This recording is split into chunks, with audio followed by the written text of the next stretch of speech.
Welcome to another episode of PSL Living. I'm Melissa. Are you pining for the right shade tree in your yard?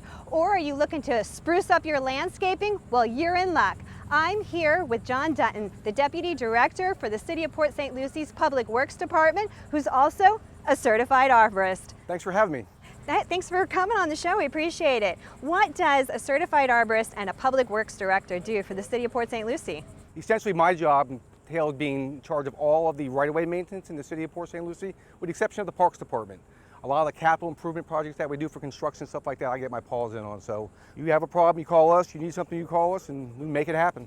So you are even affiliated with the Keep Port St. Lucie Beautiful tree giveaway. They do it twice a year. Can you tell us more about the tree giveaway? You bring up a good question, because its origin was after the hurricanes. In 2004 and 2005, we lost about 30% of all the trees that were in people's properties. So we, through a grassroots effort, went out there and we purchased several hundred trees, and we went in there, just kind of told people to show up, and we got rid of about 500 trees in about 3 hours. When we just had one recently, it was an overwhelming success. People lining up at 6:30 in the morning. So you can tell the excitement that is in the community for getting those trees, and they're free. What types of trees do you normally give away? Primarily, we're going to go with the fruit trees, but we always like to have the native species. One of the things you have to be mindful of is a byproduct of us becoming such a large community is we're losing some of our forests. So what we like to do is we like to try to replenish that by adding native species that allow us to complement those efforts of losing all the trees from just the explosive growth we had. Why are trees important to the City of Port St. Lucie?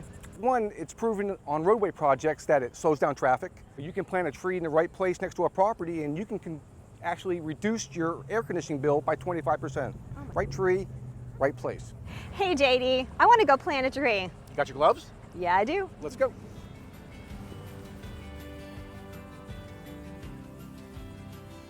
So how does a homeowner select the best tree for their yard? Well, that's a good question. When you plant a tree, you have to think about where the sunlight's going to be and where it's not going to be. So for instance, if I have an east-west house, I'd be more prone to put a tree on the east and the west side. So when the sunlight comes down, you're protecting that. When we plant these trees, we like to plant them a little bit above grade. And the reason we do that is when you backfill that in, we like to put a thing of mulch around that. Usually about 3 inches, but you have to guard about when you put that mulch in there, not to put it on the base of the tree. They don't like that, because what happens is it creates a lot of moisture. For how do you maintain a tree? When we get this thing in the ground, we've picked our tree, maybe we picked a fruit tree, now we make sure we want to get it in the ground. How do you maintain it? How do you take care of it? Okay, so there has to be the right amount of moisture, right?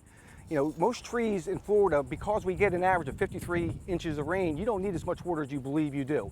This guy here likes a little bit more, some other trees may not. Most important part of a tree is the first 5 years, because if you don't properly prune these trees, it can become problematic for your properties. You'll see as time goes on, we prune less. The best trees that I've ever seen are not in urban forests, although we brag that we probably have some of the best landscaping in the state of Florida. It's the trees you see in the natural environment. Yeah. Let them do their things. They know how to grow, and they assimilate themselves, and they make themselves stronger. So you mentioned urban and forest. Can you describe what that term is? It's where they landscape and they focus the trees and they develop the trees to commingle with our communities, our vehicles, landscaping, sidewalks, you name it. So we have to develop around that urban setting, so make sure that they properly coexist, and not only that, that it's safety to the public. Well, I love urban forest. I think you guys are doing a fantastic job in the city. One of the things that you're going to see here, what Jesse, our crack landscaping guy, did is, you notice when we plant the tree that we didn't plant it really tight, because what happens is when these roots come out, look how beautiful of a tree this is. You see that? That is a really healthy tree. So what Jesse did is he gave this a big area of root around it, so you're going to have this nice soft soil for it to grow into and hunker down. As important as anything is planting a tree is the way you see it now. The grade's up a little bit higher, and there's room around the base of the root system. So let's see if we can put some dirt around this tree. Do some work?